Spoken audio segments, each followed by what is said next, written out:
Hi viewers, welcome back to our YouTube channel The Learning Tree. সকলোকে আমাৰ YouTube channel The Learning Tree লৈ পুনৰবাৰ এবাৰ স্বাগতম জনাইছো। আজি এই ক্লাছটোত এটা ইম্পৰ্টেণ্ট টপিক, গ্ৰামাৰ এটা ইম্পৰ্টেণ্ট টপিক, যিটো টপিক সকলো ধৰণৰ ছাত্ৰ-ছাত্ৰীৰ বাবে অৰ্থাৎ ক্লাছ 5 অনৱাৰ্ডছ সকলো ধৰণৰ ছাত্ৰ-ছাত্ৰীৰ বাবে এই টপিকটো অতিকৈ গুৰুত্বপূৰ্ণ। আশা কৰোঁ সকলোৱে ভাল পাবা। সো আজি এই টপিকটোত মই সেন্টেন্সৰ মেইনলি টাইপছ অফ সেন্টেন্স অৰ্থাৎ সেন্টেন্সৰ প্ৰকাৰসমূহৰ বিষয়ে মই তোমালোকক শিকাবলৈ গৈ আছোঁ। So first of all, what is sentence? The sentence bulileno ki bula. So ami সকলোৱে জানো sentence means বাক্য. Okay. So a sentence is made up of some clauses. Okay. So clauses বুলি কোৱাৰ লগতে এতিয়া আহিল that there have two types of clauses. One is independent clause and one is dependent clause. Okay. So independent clauses means এটা sentence যেতিয়া মই লম তোমালোকৰ এটা example মই লৈছো suppose that I do whatever I can. I do whatever I can. So yet I do moi koru. Okay. So yet I do to hoise tomar main clause but independent clause ba tar main clause buli koa hoy. Gorike yet I do to hoise tomar independent clause aru jikhini likhise whatever I can ekhini hoise tomar dependent clause. Okay. But another naam ki hoise subordinating clause. Okay. So eta kotha mone rakhiba yet dependent clause buli ki karone koa hol karon এই যিখিনি part what ever I can এই পার্টটো তোমার অকলে যদি আমি কম বা অকলে যদি আমি লিখো তেতিয়াহ'লে তাৰ পৰা কোনো মিন নাথাকিব অৰ্থাৎ তাৰ কোনো অৰ্থ নাথাকিব ওকে সো গতিকে এই পাৰ্টটো এই ডিপেন্ডেন্ট ক্লজটোৱে কি কৰিছে তাৰ ইন্ডিপেন্ডেন্ট ক্লজৰ লগত লগ লাগিহে এটা কি কৰে সেন্টেন্সটো সম্পূৰ্ণ কৰিছে ওকে সো এটা কথা তোমালোকে মনত ৰাখিবা যে a sentence is made up of some clauses এটা সেন্টেন্স কি হয় কিছুমান ক্লজৰ দ্বাৰা গঠিত হয় আৰু এই ক্লজ টু টাইপছত থাকে এটা হৈছে ইন্ডিপেন্ডেন্ট ক্লজ আৰু এটা হৈছে ডিপেন্ডেন্ট ক্লজ আৰু ইন্ডিপেন্ডেন্ট ক্লজৰ আন এটা নাম হৈছে মেইন ক্লজ আৰু ডিপেন্ডেন্ট ক্লজৰ আন এটা নাম হৈছে subordinating clause. Okay. So এই independent আৰু dependent clause ৰ ওপৰত ডিপেন্ড কৰি এই সেন্টেন্স বিলাকক থ্ৰী টাইপছত ভাগ কৰিছে এটা হৈছে তোমাৰ সিম্পল সেন্টেন্স আনটো হৈছে কম্পাউণ্ড সেন্টেন্স আৰু আন এটা হৈছে কমপ্লেক্স সেন্টেন্স ওকে সো এই তিনি প্ৰকাৰৰ সেন্টেন্সৰ বিষয়ে আজি মই তোমালোকক পঢ়াবলৈ গৈ আছো So first I will tomar simple sentence. Okay. First of all, simple sentence. So simple sentence. What is simple sentence? For that you have to remember three conditions. Okay. So in case of simple sentence, you have to remember that there have only one independent clause. So that means কি হ'ব simple sentence ৰ ক্ষেত্ৰত কেৱল কি হ'ব তোমাৰ wordটোতে লুকাই আছে ই simple sentence. Okay. So simple sentence ৰ ক্ষেত্ৰত কি থাকিব অকল এটাহে তোমাৰ কি থাকিব independent clause থাকিব. That means there have no dependent clauses. Remember this point and this independent clause shows complete meaning. That means there have only one independent clause and that independent clause shows complete meaning. Okay. That means যিটো independent clause থাকিব সেই independent clause টোৰ সম্পূৰ্ণ meaning থাকিব. Okay. As for example, I bought a new car. So এইটো যিটো মই লিখিছো sentence এইটো হৈছে তোমাৰ কি হৈছে এটা independent clause.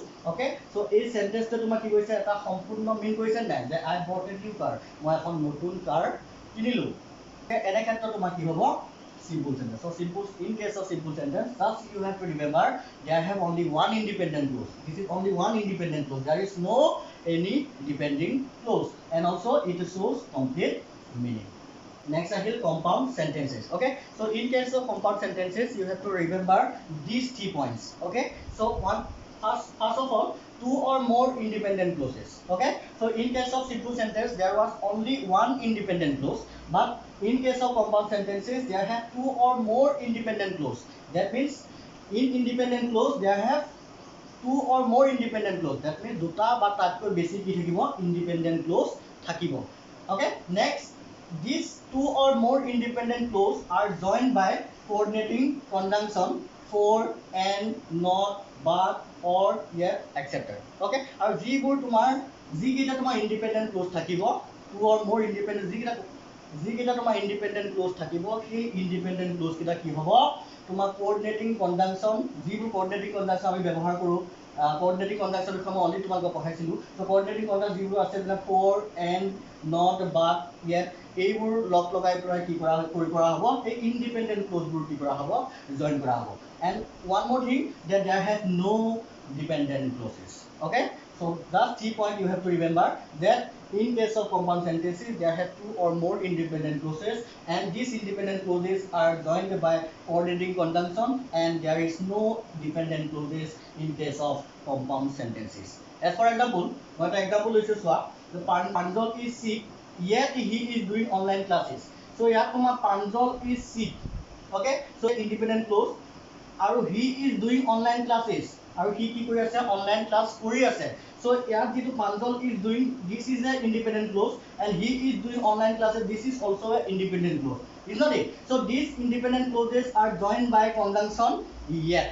Okay, আৰু এই দুটা ইন্ডিপেন্ডেন্ট ক্লজক কি কৰা হৈছে ইয়েট দি প্লাই তোমাক কি কৰা হৈছে জয়েন কৰা হৈছে গতিকে এই সেন্টেন্সটো তোমাক কি বুলি কোৱা হ'ব একেলগে কম্পাউন্ড সেন্টেন্স বুলি কোৱা হ'ব ওকে সো এইটো কথা তোমাক মনত ৰাখিবা যে কম্পাউন্ড সেন্টেন্স বিলাক কি হ'ব দুটা বা তাতকৈ ইন্ডিপেন্ডেন্ট ক্লজক যেতিয়া কনজাংশন দি প্লাই যেতিয়া এড কৰা হ'ব এটা সেন্টেন্স হিচাপে তাকে তোমাক কি বুলি কোৱা হয় কম্পাউন্ড সেন্টেন্স বুলি কোৱা হয় সো আৰু এটা কথা তোমাক মনত ৰাখিবা যিটা কোঅৰ্ডিনেটিং conjunction for and not but for yet এইটা মনত ৰাখিবৰ বাবে তোমালোকক মই এটা ট্ৰিক দিছো এই ওয়াৰ্ডটো মনত ৰাখিবা fan boy so f for a for n for not b for but o for or y for yet so তোমালোকে যদি এই ওয়ার্ডটো মনত ৰাখা তেতিয়াহলে তোমালোকে কোঅৰ্ডিনেটিং কনজাংশন কিটা ইজিলি মনত ৰাখিব পাৰিবা So next আহিল থাৰ্ড যিটো আছে তোমাৰ complex sentences so complex sentences what tote তোমাক উপায় আছে sentence to কি হয় complex sentences so in case of complex sentences you have to remember these 3 points okay so in case of complex sentences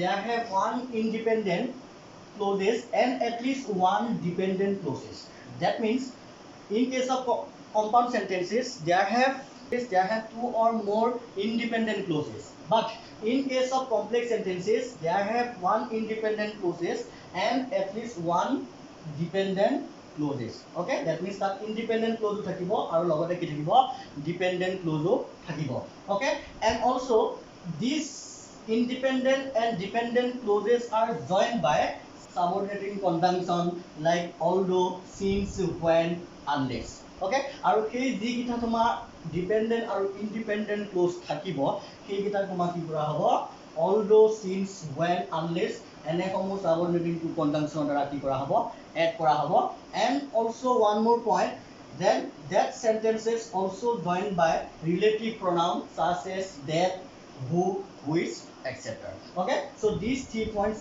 keep in mind okay example মই তোমাক দেখা দিছো সোৱা just look this example Chandan wearing a t-shirt which looks awesome so here Chandan wearing a shirt Chandan এটা কি কৰি আছে shirt পিন্ধি আছে গতিকে এইটো আমি এটা সম্পূৰ্ণ মিন কৰিছে না এটা চন্দনে এটা শাৰ্ট পিন্ধি আছে গতিকে এই এটা কি হৈছে তোমাৰ ইন্ডিপেন্ডেন্ট ক্লোজ এই ক্লোজটো কি হৈছে অকলে এটা তাৰ নিৰ্দিষ্ট কি আছে মিনিং আছে গতিকে কি হৈছে তোমাৰ independent clause okay and which so হুইচটো কি হৈছে যে এই ইন্ডিপেন্ডেন্ট ক্লোজটো সো কম্পাউন্ড সেন্টেন্সৰ ক্ষেত্ৰত কি হৈছে তোমাৰ যিবোৰ কোঅৰ্ডিনেটিং কনজাংশন আছিল সেই coordinate conjunction like which when unless এইবোৰৰ ওকে সো ইয়াত তোমাৰ which to কি হ'ব subordinating conjunction গতিকে তাৰ পাছত নেক্সট কি আছে looks awesome সো ইয়াত looks awesome to হৈছে dependent clause ওকে যেটো তোমাৰ কি হৈছে এইটো যেটো independent clause এই independent clause টোৰ লগত which লগ লগাৰ পাছতহে ই কি হৈছে এটা সম্পূৰ্ণ মিনিং কৰিছে গতিকে এনেকুৱা সৰা সেন্টেন্স বিলাকক দিমত কি বুলি কোৱা হয় কমপ্লেক্স সেন্টেন্স বুলি কোৱা হয় ওকে সো কমপ্লেক্স সেন্টেন্সৰ ক্ষেত্ৰত এই কিটা পইণ্ট তোমালোকে মনত ৰাখিব লাগিব সো আজি এই ক্লাছটো তোমালোকক হোৱাট ইজ সেন্টেন্স আৰু সেন্টেন্সৰ 3 টাইপস অফ সেন্টেন্সৰ বিষয়ে মই তোমালোকক শিকালো আশা কৰো ভাল পালা সো আজি ক্লাছটো ইমানতে সামৰিলো নেক্সট পুনৰ এটা ক্লাছত এনেকুৱা গামৰ নতুন নতুন টপিক লৈ তোমালোকৰ মাজলৈ পুনৰ আহিম সো আজি ক্লাছটো ইমানতে সামৰিলো থ্যাঙ্কস ফৰ ওয়াচিং